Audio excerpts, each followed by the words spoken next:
जय हिंद दोस्तों, स्वागत है आप सभी का एक बार फिर से आपके अपने चैनल एजुकेशन अंडर टॉप 22 पर। कैसे हैं आप सभी? देखिएगा, आज हम इस क्लास के माध्यम से द्विघात समीकरण के मूलों के बारे में बात करेंगे। यानी कि किसी भी द्विघात समीकरण के हम उसके मूल को कैसे आसानी से निकाल सकते हैं और कितने तरीके से हम उसके मूल को निकाल सकते हैं। तो जो हमारा द्विघात समीकरण का जो व्यापक समीकरण होता है वो क्या होता है? देखिएगा, हमारा जो द्विघात समीकरण का व्यापक होता है वो होता है हमारा a x square plus b x plus c equal 0। ये हमारा व्यापक समीकरण होता है किसी भी द्विघात समीकरण का। अब यहाँ पर हम देखेंगे कि ए और बी और सी क्या होते हैं। तो यहाँ पर ए और बी और सी की बात करेंगे हम। तो ए कोमा बी कोमा सी, तो ये हमारे पास एक अचर संख्या होती है। कैसी संख्या? अचर संख्या। इनको हम अचर संख्या बोलते हैं। अचर संख्या बात करते हैं, इनको इंग्लिश में क्या बोलते हैं? तो इंग्लिश में इनको बोलते हैं कांस्टेंट नंबर।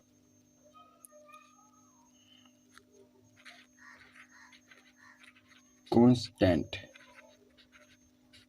नंबर।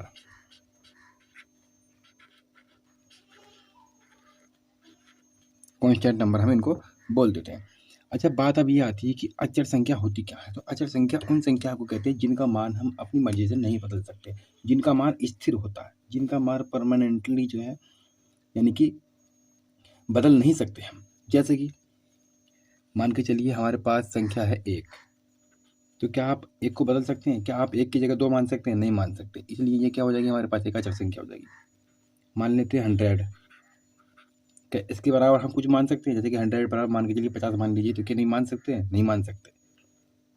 मान लिए हमारे पास 1000 है, तो क्या आप 1000 की जगह कुछ मान सकते हैं? नहीं मान सकते। ये अपने आप में कांस्टेंट है, तो इसलिए इनको हम अचर संख्या बोलते हैं। तो यहाँ पर ए बी और सी जो है वो एक अचर संख्या है। बात करते हैं यहाँ पर एक्स की। तो एक्स क्या है यहाँ पर? तो एक्स एक हमारा क्या है? चर संख्या है। इसको हम चर संख्या बोलते हैं। चर संख्या। बात करते हैं कि इसको हम इंग्लिश में क्या बोलेंगे। तो इंग्लिश में बोलते हैं हम इसको वेरिएबल्स। क्या बोलते हैं? वेरिएबल्स। VARIABLES।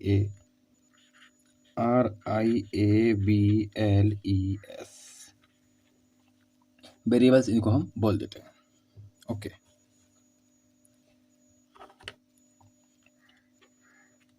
अब हम बात करते हैं कि चर संख्या यानी कि किसे कह सकते हैं। तो चर संख्या हम उस संख्या को कहेंगे जिस संख्या का मान या अर्थ हम अपने अनुसार बदल सकते हैं। जैसे कि x, जैसे कि y, जैसे कि z, इतना इतना ABCD में हम कुछ भी ले सकते हैं। A ले लो, B ले लो, C ले लो, कुछ भी ले सकते हैं। तो हम यहाँ मान लेते हैं जैसे कि x बराबर 2 मानने पर, जैसे कि y बराबर 3 मानने पर, z बराबर कुछ भी मान सकते हैं, a बराबर कुछ भी मान सकते हैं, a बराबर 100 मान सकते हैं, b बराबर 50 मान सकते हैं, कितना भी मान सकते हैं। तो ऐसी संख्या क्या होती है? चर संख्या कहलाती हैं या वेरिएबल्स नंबर कहलाते हैं। ओके। अब बात करते हैं कि a जो होता है हमारा, ये एक्स स्क्वायर का गुणांक होता है, b जो होता है वो x का गुणांक होता है, और c क्या होता है? एक अचर संख्या होती है। ठीक है। अब बात करते हैं हम यहाँ पर गुणनखंड विधि, यानी कि इसके द्विघात समीकरण के जो स्टेप है, यानी कि इसके मूलों को निकालने के तरीके हैं, उसमें बात करते हैं। तो सबसे पहले आती है हमारी गुणनखंड विधि। उसके द्वारा हम किसी भी द्विघात समीकरण का मूलमान निकाल सकते हैं। तो चलते हैं गुणनखंड विधि पर। तो यहाँ पर सबसे पहले बात करेंगे हम गुणनखंड विधि द्वारा किसी भी गुणनखंड के मूलों को निकालना। तो हम गुणनखंड यानी कि इसमें हम एक एग्जाम्पल ले लेते हैं। तो एग्जाम्पल लेते हैं हम, देखिएगा एग्जाम्पल ले लेते हैं जैसे कि x square plus 5x plus 6 equal 0। हम इस द्विघात समीकरण से गुणनखंड विधि द्वारा इसके मूल निकालेंगे। तो यहाँ पर सबसे पहले क्या करते हैं हम, जो एक्स स्क्वायर का गुणांक है, एक्स स्क्वायर का गुणांक कितना? एक की गुणा करते हैं हम सी में, यानी कि सी 6 आ जाएगा। तो पहला स्टेप जो आता है हमारा a इंटू सी आता है। तो यहाँ पर हमने मल्टीपल कर लेंगे तो कितना आ जाएगा? 6 आ जाएगा। उसके बाद हम देखते हैं चिन्ह, जो इस वाला चिन्ह है, यानी कि सेकंड वाला जो चिन्ह है, उस चिन्ह को देखते हैं कि यहाँ पर प्लस का चिन्ह है। जब प्लस का चिन्ह है तो जोड़ के कितना आना चाहिए 5। अगर माइनस होता तो यहाँ माइनस यानी कि घटा कर आना चाहिए 5। तो यहाँ जोड़ कर कितना आए 5। यानी कि ऐसी दो संख्या आप चूज करिए कि गुणा करके 6 आए और घटा के यानी कि सब्ट्रैक्ट करके 5 आए। तो हमें पता है कि हमारे पास 3 और इंटू 2 कितना होता 6 और 3 + 2 कितना होता 5। तो ऐसी संख्या हमारे पास 3 और 2 है, क्योंकि अगर गुणा करते हैं तो 6 आता और अगर जोड़ते हैं तो 5 आता।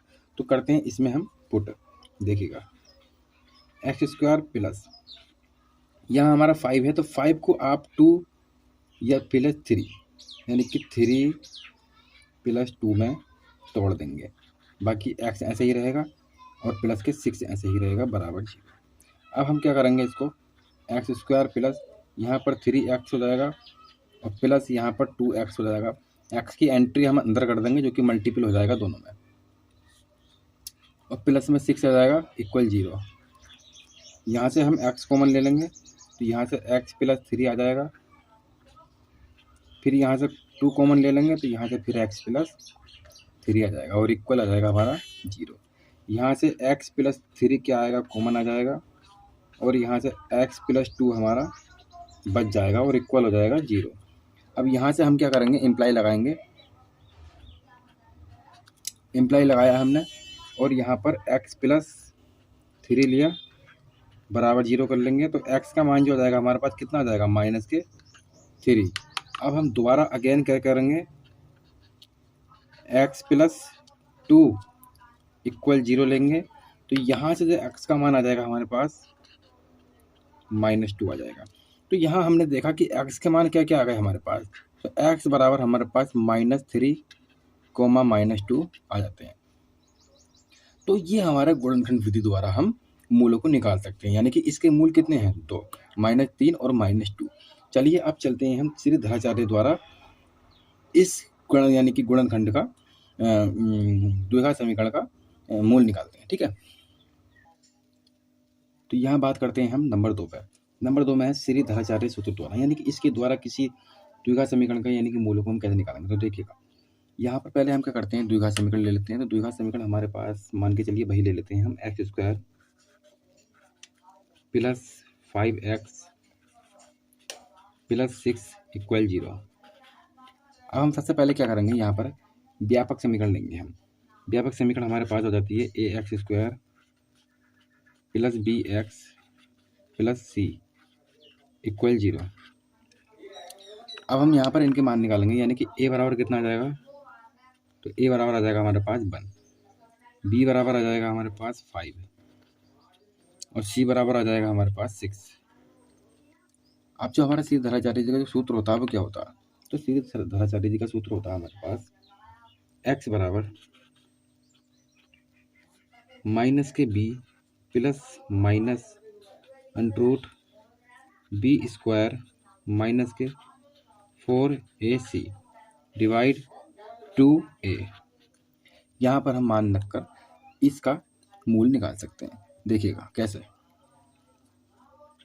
इक्वल -b का मान रखेंगे तो -5 आ जाएगा, प्लस माइनस √ यहाँ पर b है, b का स्क्वायर है तो 5 है, 5 का स्क्वायर कितना हो जाएगा 25, -4 इंटू मल्टीपल a के मान कितना 1 मल्टीपल c का मान कितना 6/2 इंटू a का मान कितना 1।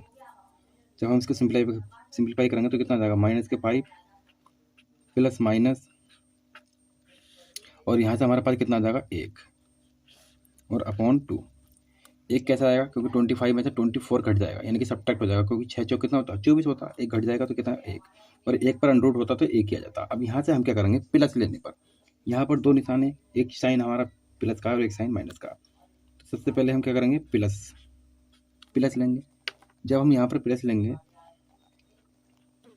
तो -5 प्लस का 1 हो जाएगा और /2 ये कितना हो जाएगा -4/2 इक्वल -2।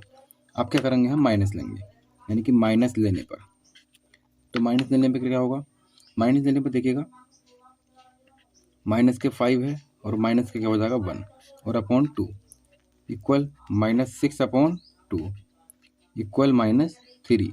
तो हमने क्या देखा यहाँ पर, जो x के मान निकले हमारे पास क्या निकले, 2 निकले, एक -3 और एक -2। गुणनखंड विधि द्वारा भी हमने यही निकाले थे और सीधे धराचार्य द्वारा के भी हम x बराबर -3 -2 निकाले हैं। अब हम अपने तीसरे स्टेप पे चलते हैं, साधारण तरीका। उसको समझने की कोशिश करते हैं। उस तरीके से हम बहुत ही आसानी तरीके से इसके मूल्यों को निकाल सकते हैं। चलिए चलते हैं। तो यहाँ पर नंबर 3 आ जाता है हमारा साधारण तरीका। इस तरीके से हम बहुत ही आसान तरीके से यानी कि इसमें सॉल्यूशन कर सकते हैं, यानी कि जो द्विघात समीकरण है उसके मूल को हम निकाल सकते हैं। तो देखिएगा, यहाँ पर हमारे 4 द्विघात समीकरण ले लिए हैं जो कि अलग अलग तरीके से हैं। इनमें दोनों तरफ प्लस है, यानी कि फर्स्ट सेकंड। इसमें फर्स्ट में माइनस है, सेकंड में प्लस है। यहाँ पर फर्स्ट में प्लस है लेकिन सेकंड में माइनस है, यहाँ पर दोनों में ही माइनस है। तो इस तरह से हमें द्विघात समीकरण मिलेगी।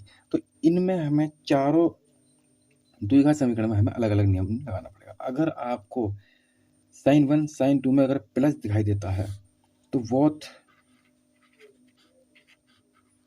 वोथ यानी कि जो मूल निकलेंगे वो हमारे कैसे होंगे, माइनस में होंगे। ओके, अगर यहाँ माइनस है यहाँ प्लस है तो क्या होगा, दोनों यानी कि वोथ प्लस में होंगे। अगर बात करते हैं अगर यहाँ पर माइनस है और यहाँ प्लस है तो क्या होगा, तो जो अगर यहाँ पर माइनस आता है यानी कि ये पहला है ये दूसरा है और 2 बड़ा होता है तो ये माइनस है तो माइनस बड़ा होगा, यानी कि बड़ी संख्या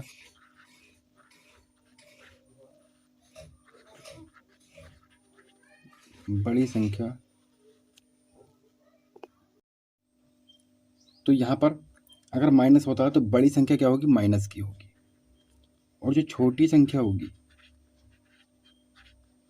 छोटी संख्या वो प्लस की होगी। ओके, इसे हम कैसे याद कर सकते हैं, तो देखिएगा, यहाँ पर पहला है ये दूसरा है, यानी कि 2 बड़ा होता है। जब बड़ा होता है तो बड़ी संख्या क्या है, माइनस में है, यानी कि माइनस है। अब यहाँ पर देखेंगे हम ax² माइनस की bx माइनस की c, तो यहाँ पर दोनों चिन्ह हमारे कैसे जाते हैं, माइनस के जाते हैं। तो यहाँ पर क्या पहचान होगी हमारी, तो यहाँ पर पहचान हो जाती है जो हमारा प्लस की संख्या होगी वो प्लस की संख्या क्या होगी, बड़ी होगी। तो यहाँ लिखेंगे हम बड़ी संख्या, जो बड़ी संख्या आएगी वो हमारी प्लस में आएगी, और जो हमारे पास छोटी संख्या आएगी तो छोटी संख्या हमारी आ जाती है माइनस में। तो इस तरीके से हम किसी भी गुणनखंड को उसके मूल द्वारा हम निकाल सकते हैं, यानी कि उसके मूल को निकाल सकते हैं। यहाँ पर 4 नियम लगते हैं। यहाँ पर प्लस प्लस आते हैं तो बोथ माइनस में आएंगे, अगर माइनस प्लस है तो बोथ प्लस में आएंगे, अगर माइनस यानी कि प्लस और माइनस में है तो हमारी बड़ी संख्या माइनस में आएगी और छोटी संख्या प्लस में आएगी। और यहाँ पर अगर दोनों में माइनस माइनस है तो बड़ी संख्या जो होगी प्लस की होगी और छोटी संख्या माइनस की होगी। तो ये नियम आपको याद रखने पड़ेंगे, और अगले जो इसके एग्जाम्पल क्वेश्चन है मैं आपको अगली वीडियो में कराऊंगा। तो अगर आप इस चैनल पर नए हैं तो प्लीज़ चैनल को सब्सक्राइब जरूर कर दें, और मिलते हैं अगली नेक्स्ट क्लास में। थैंक यू, धन्यवाद।